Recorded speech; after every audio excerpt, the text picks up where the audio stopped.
خويا واختي في الله، ما تخليهمش يسرقوا لك اغلى ايامك ويضيعوا عليك فرصة حياتك. عندك حياة وحدة ودغيا غتسالي، وداكشي اللي درتي فيها هو اللي غيحدد المستقبل ديالك، المستقبل اللي من مورا الموت، اللي غيكون مستقبل وحياة ما غتساليش، المستقبل اللي غتقدر تكون فائز فيه بسبب ايام معدودة. ولكن انت هاد الايام القلال شنو كدير فيهم؟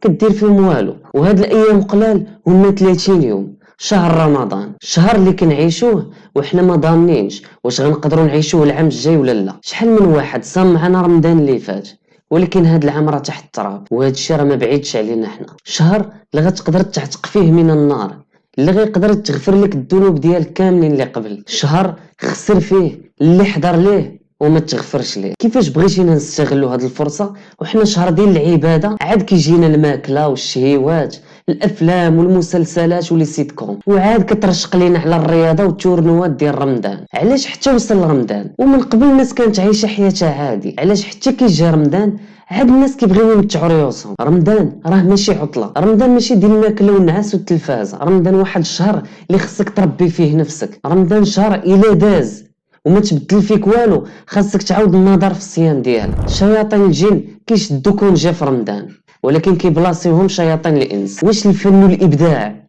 كيكون غير في رمضان؟ اتقوا الله وما تكونوش السبب باش ان مسلم يضيع عليه هذا الشهر، هذا الشهر اللي فيه يوم خير من 1000 شهر. ما تخليهمش يشفروا لك اغلى واحسن ما عندك في حياتك. البرامج والافلام والضحك غيبقاو رمضان، ولكن رمضان الا داز راه ما غيتعاودش الا طول الله في العمر. دير برنامج ديالك انت والعائله ديالك والتزموا به، دير ورقه كبيره وقسم الاوقات فيها، دير وقت ديال قراءه القران، وقت ذكر فيه الله عز وجل، وقت قيم فيه الليل، ووقت جلس انت وعائلتك ودرسوا شويه على السنه النبويه والتزم به وثق بيا. والله الا غتحس احسن رمضان غيدوز في حياتك، فيه واحد الروحانيه وفيه واحد الايمان ما كاينش في الشهور الاخرين. ولكن اللي بقيتي مقابل غنعس والتلفازه والماكله هنا غنعزيك وغنقول لك البركه في راسك. رمضان مشى عليك، والناس فاش كانوا كيجمعوا الاجر وكيبنيو قصور في الجنه انت كنتي حال فمك في التلفازه. رمضان ما بقى ليه والو، وجد ليه راسك، بدا تقرا قران،